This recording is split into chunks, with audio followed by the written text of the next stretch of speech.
What up, yo, my peoples? This is Darren Chobers on the 90-day video challenge for Internet Lifestyle Network. Yet every Monday I do a youth meeting, and Sunday, what was it, Sunday? No, Saturday. Was at my organization, and little stuff transpired where I actually told some people what my opinion was of a certain subject, and they didn't like that subject. And they proceeded to try to create a situation that was detrimental to me continuing on in the capabilities that I was in my organization. Now, the reason why I'm leaving out the names and all that in particular, because it's irrelevant. It's irrelevant what it was. It's irrelevant what organization. What's relevant is that my response to them was, I don't really care what you think about me. And it's been a long time, since I was a kid, where I really cared about what people thought about me, because I identified myself with my group first, and then with myself. And what I've learned over the years is that the thing that stands between me and the things that I want is a lot of internal conversation. And one of those conversations is shame.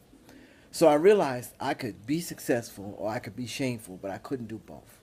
That I had to own who I was being. And I'm not saying that that's right or wrong. I'm saying that that's authentic.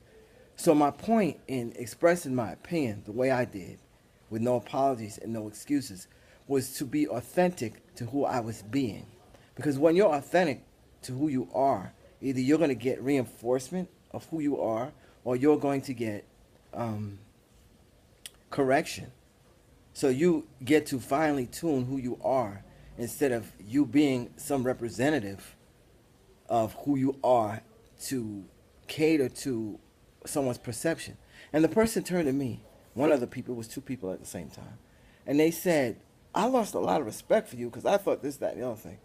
And I said to them, well, if you respected me on the basis of what you thought, then you, first of all, one, you don't know me, and two, I don't need that kind of respect. Either I'm who I am and you respond to me as that person, or you don't. But they took it to the next level and tried to use this conversation to sever the relationship that I had with this organization. And me and the people in the organization are pretty tight. I work with them, but they're also my friends. So they were like, I don't know what you're talking about, da da da da. And I saw them because I was running errands for people, and I saw the whole thing go down. And the end result was, after it was all over, the person has a position where we work in the same capacity, and they were like, well, I need you to do X, Y, Z, and Z to me. That was their response, because they saw me, saw them. So their response was, okay, but I'm still in charge of you, whatever.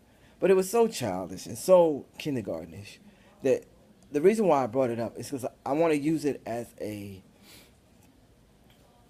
object lesson of the mindset that you need to have for your own personal defense, for the defense of your life, and to be proactive. Because having an opinion about anything protects you from whatever wave that's coming along of the crowd. Because if 6 or 7 people get in a crowd and they voice a certain opinion, just like in that training, remember that training that we had? It's not the $1 Million a Day training, the other training about starting a trend. It's the same thing. So you need to be convinced for yourself, not that your idea is a good idea, not that your idea is the best idea, but the fact that it's your idea and promote it as yours. It's the difference from you saying, oh, that's a dog and that's my dog. You need to make the transition to that it's not a life, but it's your life. It's not a house, but it's your house. It's not a business, but it's my business. And the difference is putting your own personal touch in it, because that's what people are buying into. They could care less if you're selling earplugs, if you're selling nuts, bolts, if you're selling trees in a forest. They don't care. They're not buying a tree. They're buying you. They're buying a relationship. It's the difference between a customer, right, and just a patron. When someone goes to a patron level, you have a personal relationship with them. So what you're doing is you're building a social network that is based on a personal relationship with people, they don't have to have the like mind. They have the same goals. You don't actually want to have the same people who have the same mind as you. You want to have people of different backgrounds so that diversity becomes your strength. And you need to suspend your prejudice against people, and make every relationship that you have beneficial. So